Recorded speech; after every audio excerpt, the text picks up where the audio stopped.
আসসালামু আলাইকুম। ওয়েস্টহামকে হারিয়ে চ্যাম্পিয়ন সিটি, আবেগ আপ্লুত পেপ। বিস্তারিত জানতে আমাদের সাথেই থাকুন। টানা চতুর্থবারের মতো প্রিমিয়ার লিগের শিরোপা জিতল সিটি। প্রিমিয়ার লিগের সর্বশেষ রাউন্ডে নির্ধারিত হলো এ মৌসুমের শিরোপা, যেখানে ওয়েস্টহামের বিপক্ষে মুখোমুখি হয়েছিল ম্যানচেস্টার সিটি নিজেদের ঘরের মাঠে।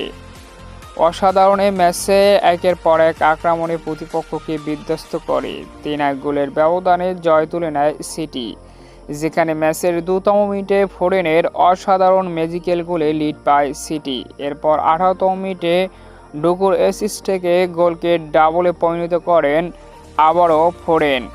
২-০ গোলে এগিয়ে যাওয়ার পর ৪২তম মিনিটে এক গোল উঠিয়ে ব্যবধান কমান ওয়েস্টহাম। দ্বিতীয়ার্ধের ৫৯তম মিনিটে আরও এক দুর্দান্ত গোল করেন ডি বক্সের বাহির থেকে রদ্রি এবং ৩-১ গোলের ব্যবধানে এগিয়ে যায় সিটি। শেষ পর্যন্ত দুর্দান্ত এক জয় নিশ্চিত করে সিটি।